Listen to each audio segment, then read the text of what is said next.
शनिवार की व्रत कथा। एक समय सूर्य, चंद्रमा, मंगल, बुध, बृहस्पति, शुक्र, शनि, राहु और केतु इन ग्रहों में आपस में झगड़ा हो गया कि हम सब में सबसे बड़ा कौन है। सब अपने आप को बड़ा कहते थे।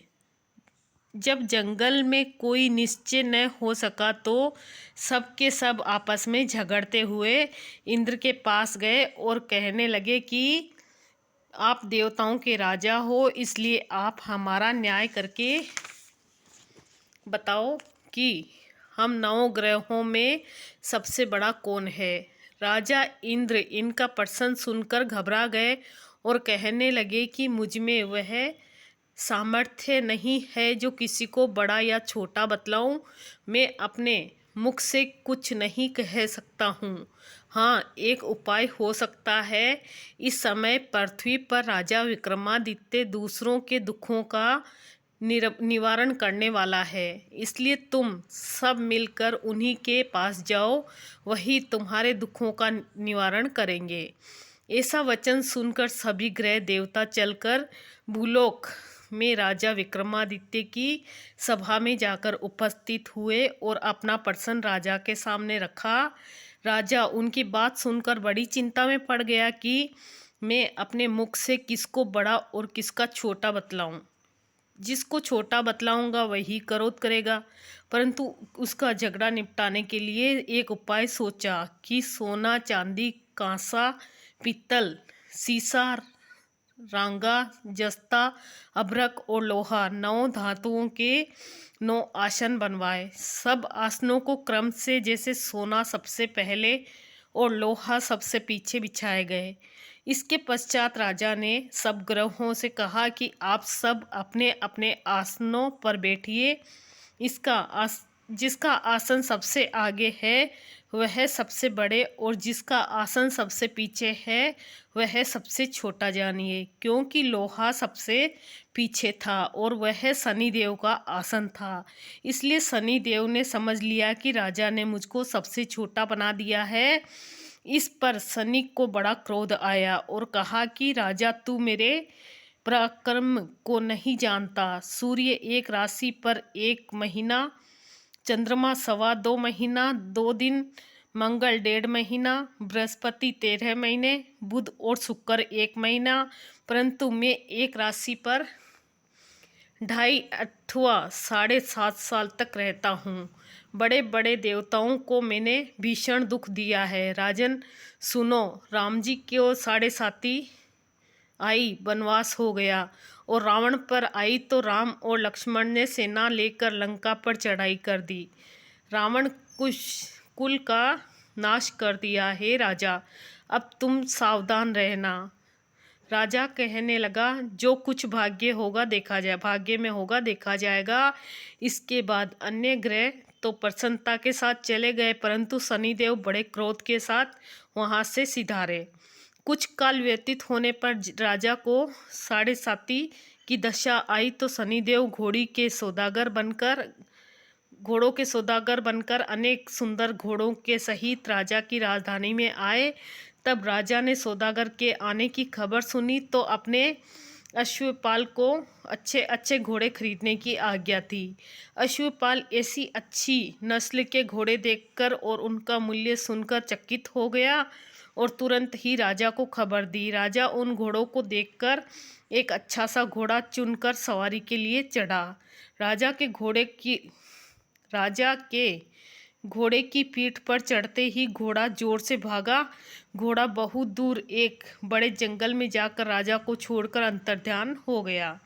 इसके बाद राजा अकेला जंगल में भटकता फिरता रहा। बहुत देर के पश्चात राजा ने भूख और प्यास से दुखी होकर भटकते भटकते एक ग्वाले को देखा। ग्वाले ने राजा को प्यास से व्याकुल देखकर पानी पिलाया। राजा की अंगुली में एक अंगूठी थी, वह उसने निकालकर प्रसन्नता के साथ ग्वाले को दे दी और शहर की ओर चल दिया। राजा शहर में पहुंचकर एक सेठ की दुकान पर जाकर बैठ गया और अपने आप को उज्जैन का रहने वाला तथा अपना नाम वीका बताया। सेठ ने उसको एक कुलीन मनुष्य समझकर जल आदि पिलाया। भाग्यवश उस दिन सेठ की दुकान पर बिक्री बहुत अधिक हुई। तब सेठ उसको भाग्यवान पुरुष समझकर भोजन कराने के लिए अपने साथ ले गया। भोजन करते समय राजा ने आश्चर्य की बात देखी कि खूंटी पर हार लटक रहा था और वह खूंटी उस हार को निगल रही थी।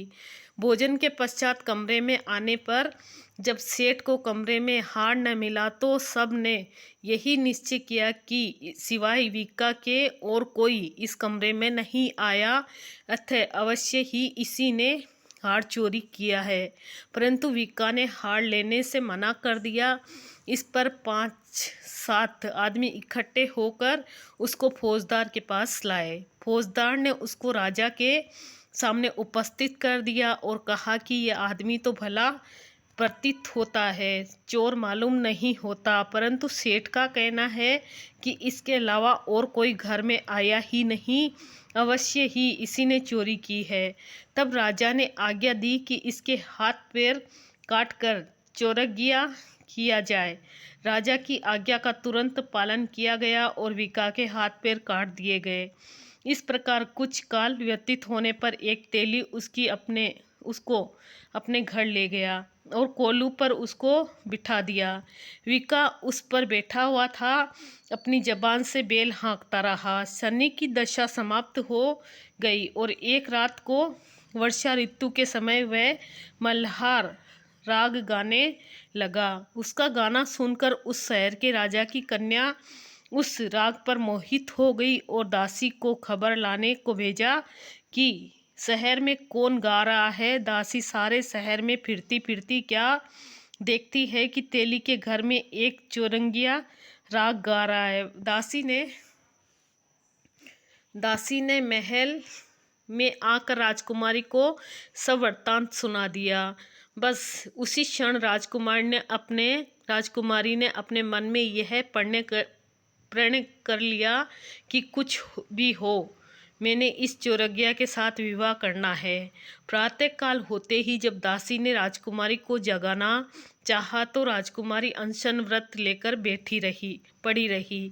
तब दासी ने रानी के पास जाकर राजकुमारी के न उठने का वृत्तांत कहा तो रानी ने तुरंत ही वहां पर आकर राजकुमारी को जगाया और उसके दुख का कारण पूछा तो राजकुमारी ने कहा कि माताजी, मैंने यह प्रण कर लिया है कि तेली के घर में जो चौरंगिया है उसी के साथ विवाह करूंगी।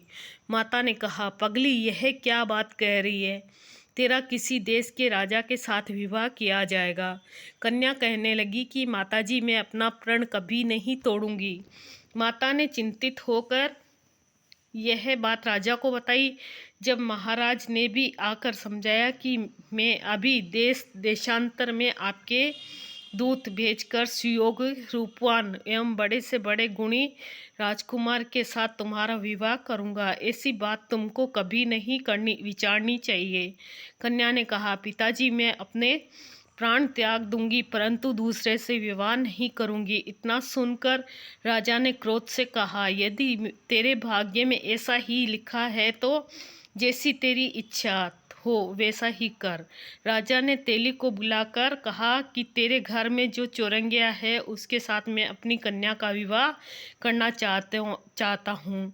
तेली ने कहा कि ये कैसे हो सकता है? कहाँ आप हमारे राजा और कहाँ मैं एक नीच तेली? परंतु राजा ने कहा कि भाग्य लिखे को कोई टाल नहीं सकता, अपने घर जाकर विवाह की तैयारी करो। राजा ने उसी समय तोरण और बांदरवाल लगवाकर अपनी राजकुमारी का विवाह चौरंगिया विक्रमादित्य के साथ कर दिया। रात्रि को जब विक्रमादित्य और राजकुमारी महल में सोए हुए थे, आधी रात के समय शनिदेव ने विक्रमादित्य को सपने में कहा, राजा, कहो मुझको छोटा बतलाकर तुमने कितना दुख उठाया। राजा ने क्षमा मांगी। शनिदेव ने प्रसन्न होकर विक्रमादित्य को हाथ पैर दिए।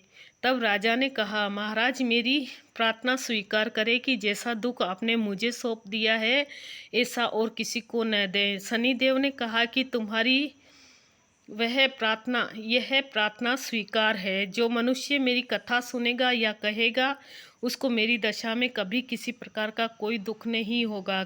दशा से जो नित्य ही मेरा ध्यान करेगा या चींटियों को आटा डालेगा, उसके सब मनोरथ पूर्ण होंगे। इतना कहकर शनिदेव अपने धाम को चले गए। राजकुमारी की आंख खुली तो उसने राजा के हाथ पांव देखे तो आश्चर्य को प्राप्ति हुई। उसको देख राजा ने अपना समस्त हाल कहा कि मैं उज्जैन का राजा विक्रमादित्य हूँ। यह बात सुनकर राजकुमारी अत्यंत प्रसन्न हुई। प्रातःकाल राजकुमारी से उसकी सखियों ने पूछा तो उसने अपने पति का समस्त वृत्तांत कह सुनाया।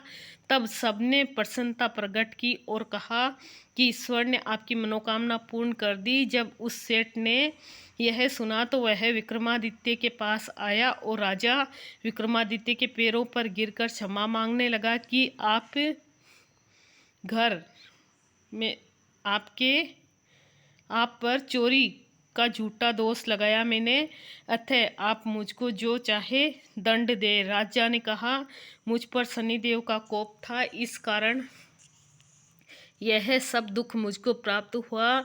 इसमें तुम्हारा कोई दोष नहीं है। तुम अपने घर जाकर अपना कार्य करो। सेठ बोला कि मुझे तभी शांति मिलेगी जब आप मेरे घर चलकर प्रीतिपूर्वक भोजन करेंगे। राजा ने कहा कि जैसी आपकी मर्जी हो वैसा ही करें।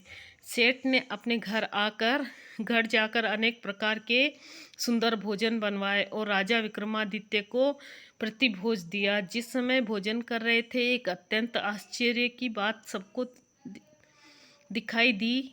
जो खूंटी पर पहले से हार निगल गई थी, वह अब हार उगल रही है। जब भोजन समाप्त हो गया तो सेठ ने हाथ जोड़कर बहुत सी मोहरें राजा को भेंट की और कहा कि मेरे श्री कंवरी नामक एक कन्या है, उसका परिग्रहण आप करें। इसके बाद सेठ ने अपनी कन्या का विवाह राजा के साथ कर दिया और बहुत सा धन दहेज आदि दिया।